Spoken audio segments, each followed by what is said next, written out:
Հայտարարության տեքստը, նախագիծը հրապարակվել է, սրա մասին տարբեր առիթներով խոսել ենք։ Տեսեք, առիթը դա հայնական պատերազմում հաղթանակի 80-ամյակն է,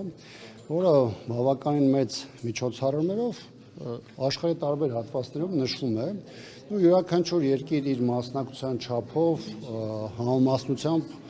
ըստ էության միջոցառումներ է իրականացնում։ Հիմա հայ ժողովուրդը այդ հաղթանակը տարել է սովետական միության ժամանակահատվածում, եղել է այն ժողովուրդներից, որոնք սովետական բանակի ընդհանուր կազմում մասնակցություն են ունեցել այդ պատերազմին եւ բնականաբար ֆաշիզմի դեմ այդ հաղթանակն էլ իրենց մասով նաեւ կիսում են նաեւ հաջողությունը եւ հաղթանակները։ Հայ ժողովրդի մասնակցությունը նաեւ արտահայտվել է ոչ միայն բուն սովետական Հայաստանի տարածքում, այլ նաև այլ հանրապետությունում ապրող հայերի մասնակցությամբ Եվրոպայում, Միացյալ Նահանգներում այլուր, այսինքն բոլոր այն ճամբարներում, որոնք մի փուլի իրար հետ համախմբվեցին եւ այդ ամբողջական հաղթանակը տարան։ Հիմա ինչով էր նաև առանձնահատուկ հայ ժողովրդի մասնակցությունը, նրանով, որ ժողովուրդների իրենց թվի համամասնությամբ, երբ որ նայում ենք մասնակցություն, հետագայում զորահրամանատարներ, նաև հերոսների թիվ, ապա ակնհայտորեն հայ ժողովուրդը բավականին բարձր դիրքերում է իր ունեցած զորահրամանատարներով, մարշալներով, 100-ից ավելի հերոսներով եւ բնականաբար այս հաղթանակը որևէ ձևով մեզ չի կարող շրջանցել։ Հիմա որն է այստեղ տարակուսանք առաջացնում, այն հանգամանքը, որ հայ ժողովրդի մասնակցությամբ տարած հաղթանակը, ֆաշիզմի դեմ տարած հաղթանակը ուղղակի եւ անուղղակի ձևով փորձ է արվում ներկայացնելու որպես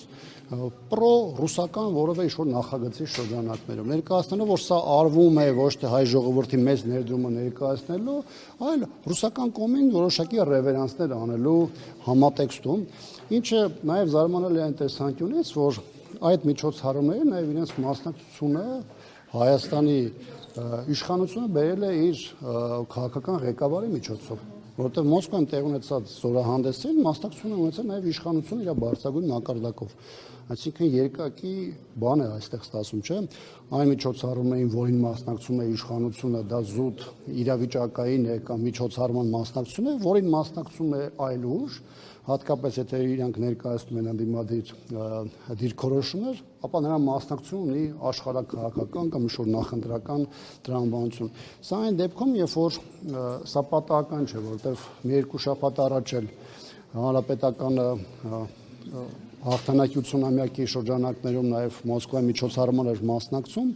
որի տեսանյութերը կարծում բոլորը տեսել եք, որտեղ ելույթի հնարավորություններ նաև Էդուարդ Շարմազանովը հանրապետականի գործադիր մարմնի անդամ եւ կարծում եմ ադրբեջանցիների պատասխանը եւ առհասարակ հայ ժողովրդի մասնակցության մասը քաղաքական, պատմական եւ բոլոր առումներով մաքսիմալ հասկանալի եւ մաչելի ներկայացած եւ ես չեմ կարծում, որ այստեղ ինչ-որ այլևայլություններ կան, որոնք պետք է գտնել եւ առաջ մղել։ Իհարկե ես հասկանում եմ, որ այնտեղ խնդիր ունեն իրենք նաև կապված նրա հետ, որ պատմական կապ եւ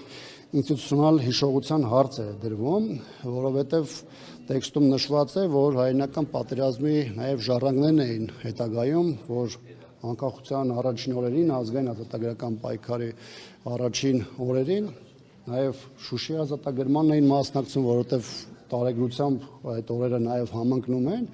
եւ բնականաբար այդ պատմական հիշողությունը որևէ ձևով որևէ իշխանություն, որևէ դրդապատճառից ելնելով չի կարող պարզապես խմբագրել։ Դեռ չեմ խոսում այն մասին, որ հայտարարության քաղաքական մասը, հատկապես ընդգծված, վերաբերում էր ֆաշիզմի, նացիզմի այսօրվա դրսևորումներին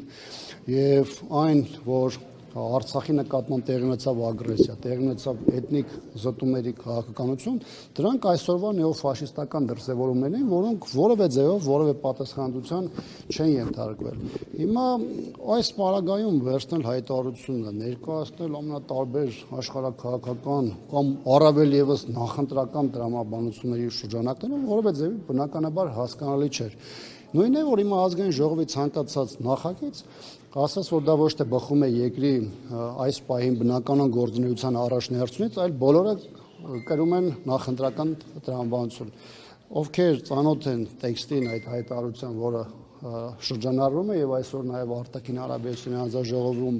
քննարկման էր ներկայացվել, իր համար կարծում եմ իր հարցերի պատասխանը նաեւ այդ ձևով գտնեմ։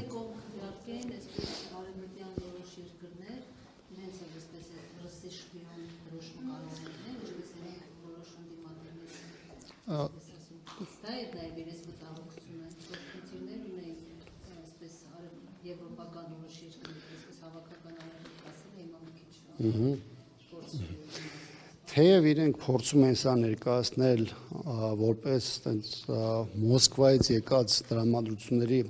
համատեքստում, բայց այստեղ խնդիրը կարծում եմ իրենց ոչ այնքան այն հանգամանքն էր, որ դա բերեին կապեին մեր գործունեության հետ Մոսկվայի հնարավոր ազդեցությունը, այլ սա իրենց համար առիթ էր նաև հակառուսական բնույթի ուղղակի եւ անուղղակի հայտարարություններ հնչեցնելու ու որոշակի նաեւ դրվագներով են միգուցե նաեւ որոշակի թշնամական վերաբերմունք արտահայտելու, թե ինչու այս կամ այն կետը, ձևակերպումը